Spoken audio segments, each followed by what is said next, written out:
নবম দশম শ্রেণী এবং এসএসসি পরীক্ষার্থী তোমরা যারা আছো, এই যে গতির সূত্র যদি তুমি মুখস্থ না করো, তুমি কিন্তু একটা সৃজনশীল এবং একটা এমসিকিউ অ্যান্সার করতে পারবে না।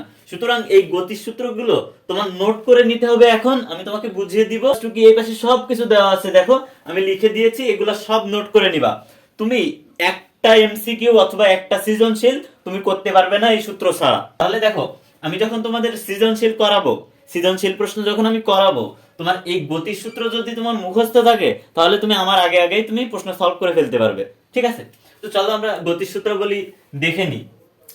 ভি ভি ইউ হচ্ছে আদিবেগ, ভি হচ্ছে শেষ বেগ, এ ত্বরণ, টি সময়, এস অতিক্রান্ত দূরত্ব, ভি সমবেগ। এরপরে এই যে ভির উপরে একটা দাগ দেওয়া না, এটা হচ্ছে গড়বেগ। এরপরে জি, জিটা হচ্ছে অভিকর্ষ ত্বরণ, এটা হচ্ছে শুধু ত্বরণ, আর জিটা হচ্ছে অভিকর্ষ ত্বরণ। এবং এস টিএইচ, এটা মানে হচ্ছে টি তম সেকেন্ডে অতিক্রান্ত দূরত্ব, অর্থাৎ পঞ্চম সেকেন্ডে অতিক্রান্ত দূরত্ব, ষষ্ঠ সেকেন্ডে অতিক্রান্ত দূরত্ব, দশম সেকেন্ডে অতিক্রান্ত দূরত্ব, এরকম চাবে তোমার সৃজনশীলে। তখন কিন্তু এই সূত্রটা তোমার লাগবে, এই যে এই যে সূত্রটা, দেখো এখানে কিন্তু এই যে সূত্রটা তোমার লাগবে। এরপরে দেখো, এইচ টি মানে টি তম সেকেন্ডে উচ্চতা, এস টি মানে টি তম সেকেন্ডে অতিক্রান্ত দূরত্ব। এরপর ছোট হাতের এইচ মানে উচ্চতা কিংবা সরণ, যেটাই তুমি বলো। এরপর টি, বড় হাতের টি, ক্যাপিটাল টি মানে বিচরণ কাল, অর্থাৎ কোনো একটা বস্তু নিক্ষেপ করে দেওয়া হলো উপরে, মাটি থেকে কতক্ষণ সে উপরে থাকবে, মানে মাটি থেকে কতক্ষণ সে উপরে থাকবে, তারে বলে কি বিচরণ কাল কিংবা দোলন কাল, যেটাকেই বলো না কেন। এরপর এইচ, যখন বলবে সর্বোচ্চ কত উচ্চতায় পৌঁছেছিল, একটা বস্তু বলবে যে নিক্ষেপ করা হয়েছিল, ওই বস্তুটা আদিবেগ দিয়ে দিবে। এখন আদিবেগ দিয়ে দেওয়ার পর বলবে যে সর্বোচ্চ উচ্চতা কত, তার মানে সর্বোচ্চ ওই, মনে করো একটা বস্তু তুমি, একটা বল তুমি ছুঁড়ে মারলে উপরের দিকে, একটা আদিবেগ আছে, ওই আদিবেগটা দিয়ে দিবে এবং আদিবেগটা দেওয়ার পর বলবে সর্বোচ্চ উচ্চতায় ওই বলটা কত উচ্চতায় উঠবে, সেটা হচ্ছে সর্বোচ্চ উচ্চতা। সর্বোচ্চ উচ্চতাকে এইচ দ্বারা প্রকাশ করা হয়। ঠিক আছে, এগুলো প্রতীক। এই প্রতীকগুলো তোমার অবশ্যই অবশ্যই তুমি এইগুলো খুব ভালোভাবে মুখস্থ করে ফেলো, কারণ এইগুলো ছাড়া কিন্তু তুমি সৃজনশীলে ডাব্বা মারবা, সৃজনশীল কিছুই করতে পারবা না, হাতই দিতে পারবা না। ঠিক আছে, এখন এরপরে আসি ভি। ভি মানে শেষ বেগ। তাহলে শেষ বেগ ইকুয়ালস টু কি, আদিবেগ প্লাস ত্বরণ গুণ সময়, তার মানে V equals to U plus at. এরপর আছে ভি স্কয়ার। ভি স্কয়ার মানেও কিন্তু এই যে ভি মানে শেষ বেগ, okay, V square equals to U square plus 2as। এরপর আছে এস।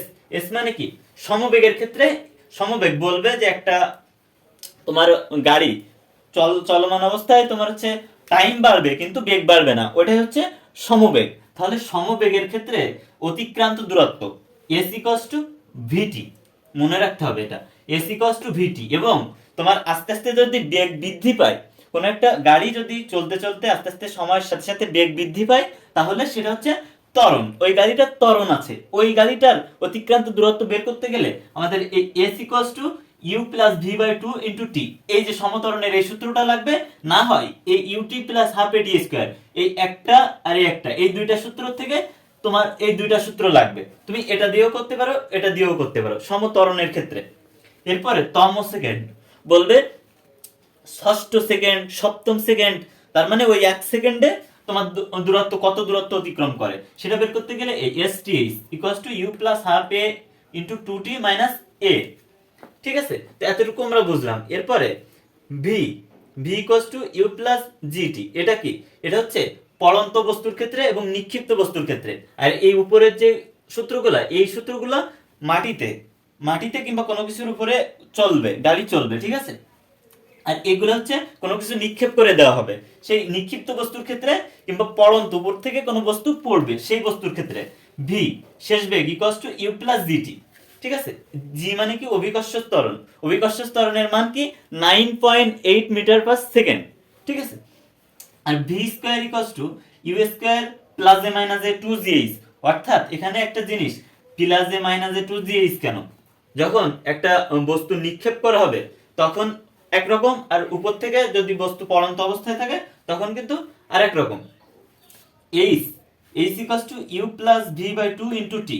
এইচ মানে কি উচ্চতা, উচ্চতা বলতে তোমার ধরো তুমি একটা বস্তু নিক্ষেপ করে দিলে, কিংবা উপর থেকে পড়তেছে, উপর থেকে একটা বেগ নিয়ে এসে পড়তেছে, আদি বেগ নিয়ে এসে পড়তেছে, ওই তোমার হচ্ছে ওইখান থেকে এসে কত, মনে করো যে 10 সেকেন্ডে কত উচ্চতায় নামবে, কিংবা 10 সেকেন্ডে কত দূরত্ব অতিক্রম করবে সেইটা। ঠিক আছে, এরপরে এইচ, এইচ টি এইচ তার মানে কি, বলবে যে এততম সেকেন্ডে কত দূরত্ব ছিল, তার দূরত্ব অতিক্রম করে, বলবে যে তোমার ষষ্ঠ সেকেন্ডে কত দূরত্ব অতিক্রম করেছিল সেইটা। টি, টি হচ্ছে কি, টি হচ্ছে দোলনকাল কিংবা বিচরণকাল। তুমি একটা বল উপর নিচে থেকে একটা বেগে ছুঁড়ে দিলে উপরে, এখন ওই যে ছুঁড়ে দেওয়ার পর থেকে মাটিতে পড়ার আগ পর্যন্ত ওই বল কতক্ষণ উপরে থাকবে, কতক্ষণ উপরে থাকবে, ওই যে টাইমটাকে বলে দোলনকাল। এবং H, H equals to U square by 2g। H হচ্ছে সর্বোচ্চ উচ্চতা, অর্থাৎ যখন তুমি একটা বস্তুকে নিচে থেকে নিক্ষেপ করে দিবে, ওই বস্তুটা আদিবেগ, একটা আদিবেগে উপরের দিকে উঠবে, এবং ওই আদিবেগে উপরের দিকে উঠলে সে ওই আদিবেগ নিয়ে কত উচ্চতায় উঠতে পারবে, সেটাই হচ্ছে সর্বোচ্চ উচ্চতা। তার মানে যে উচ্চতায় গেলে তার বেগ শূন্য থাকে, সবসময় মনে রাখবা সর্বোচ্চ উচ্চতায় গেলে বেগ শূন্য থাকে, তো তখন সর্বোচ্চ উচ্চতায় ওঠার পরে বেগ শূন্য যখন, তখন আস্তে আস্তে ওই বস্তুটি নিচের দিকে পড়তে থাকে। এই যে গতির সূত্রাবলী যদি তুমি এখন মুখস্থ করে নিতে পারো, কিংবা তুমি আস্তে আস্তে তুমি এইগুলো মুখস্থ করে রাখবা, আর এইগুলো আমি তোমাদের যখন সৃজনশীল করিয়ে দিব, এইগুলো খুব সহজেই খুব সুন্দরভাবে তোমার বুঝাই দিব, তখন তুমি অঙ্ক করতে করতে কিন্তু এইগুলা এমনিতে তোমার মাথায় চলে আসবে কখন কোন সূত্র আসবে। ঠিক আছে, তোমার কাজ এখন এই যে, এই যে প্রতীকগুলা চেনা, এই প্রতীকগুলা কোনটা কি সেগুলা চেনো, আর এই বাকি যে সূত্রগুলা, এই সূত্রগুলো আমি তোমাদের সৃজনশীল যখন করিয়ে দিব, তখন কিন্তু সৃজনশীল এক একটা করাবো, তখন আস্তে আস্তে তুমি প্র্যাকটিস করতে করতে খুব সুন্দরভাবে তুমি বুঝতে পারবে যে কোনটা কোন সূত্রের জন্য কোন প্রতীক, কি কি থাকলে তোমার কোন সূত্র বসবে, কি কি বিষয় দেওয়া থাকলে কোন সূত্র বসবে, সেটা তুমি অঙ্ক করতে করতে শিখে যাবা। ঠিক আছে, তোমার প্রথম কাজ এইগুলা মুখস্থ করা, প্রতীকগুলা।